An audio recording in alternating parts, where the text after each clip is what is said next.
ቤተ መቅደስ መግባት እየፈለገ ቅዳሴ ማስቀደስ እየፈለገ አብሮት የሚያማጣው ሰው ያጣ ቤቱ እንደሚተኛ ታውቃላችሁ። አሁን እንኳን ከኛ መካከል ሰፈራቸው ራቅ ብሎ ግን ቅዱስ ገብርኤል እንደው ፈቅዶልኝ መሐሌት ቆሜ ብሎ አብሮ የሚያቋቁመውና ከጸለማው ሰፈር አብሮ የሚያዋጣው ሰው አቶ ቤቱ የተኛ ሰው አለ። ስለማንተሳሰብ እኮ እውነቴን እንምላችሁ የሆነ ቦታ ሰርቬይ ሰርተን ነበር እና እርስ በርስ የማይተዋወቁ ሰዎችን እርስ በርስ እንዲተዋወቁ ከተደረገ በኋላ የሥርዓተ ቅዳሴ አስቀዳሾች ቁጥሮች በ20 ቁጥር ነው የጨመረው።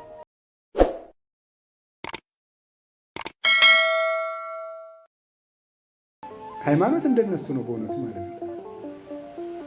ለምኖ የሚያበላ ህዝብ ማለት እነሱ ናቸው። እግዚአብሔርን ማመን እንደዚህ አድርጎ ነው። ከቃሉ ጋር ናቸው።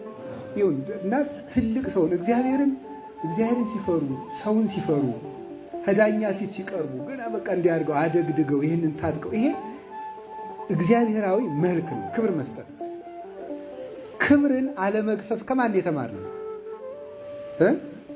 እስቲ በሞቴ እስከዛ ዓለም ከተፈጠረ ጀምሮ እስከዛ ድረስ እግዚአብሔር እገሌ ሌባ ነው ብሎ ሲናገር ሰምታችሁ ታውቃላችሁ?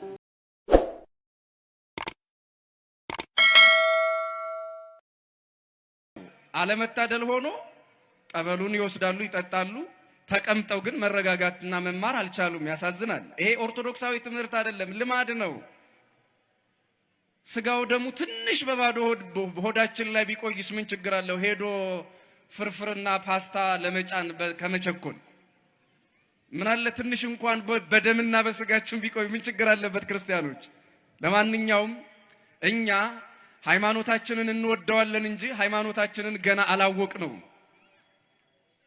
የምንወደው ግን የማናውቀው ሃይማኖት ነው ይዘን የምንኖረው። እናሳዝናለን ክርስቲያኖች።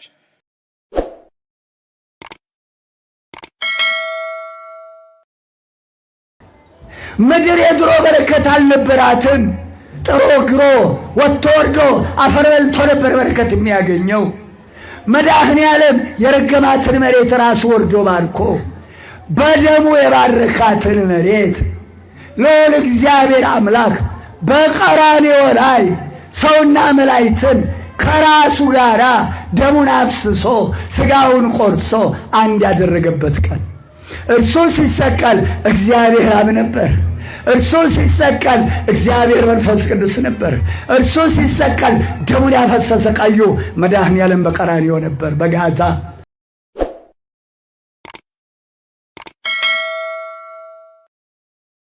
መግቢያ ምን በቅዳሴ ማለት ታስታውሳላችሁ? ካህኑ ቅዳሴ ወንጌሉን ሊያነብ ሲወጣ ለንፍቁ ቄስ ይሰጠዋል። ነዋ ወንጌል መንግስቱ ብሎ ነዋ የመንግስቱ ወንጌል ብሎ ይሰጠዋል። መንግስቱ ወጽድቆ ዘአወፈይከኒ አወፈይኩከ መንግስቱ ወጽድቆ ዘአወፈየኒ ሚላን የሰጠኝን የሰጠኸኝን መንግስቱንና ጽድቁን መልሼ ሰጠሁ ብሎ ለዲያቆኑ ይሰጠዋል። ዲያቆኑም እንዲህ ብሎ ይቀበለዋል። መንግስተ ሰማያት ቀርባለችና ምን በሉ ዳቲ ፊት ሞገስ ሆንከኝ ለባሪያህ ድል ሰጠኸኝ ቸር አምላክ የእውነት ዳኛ አማኑኤል የኔ መታመኛ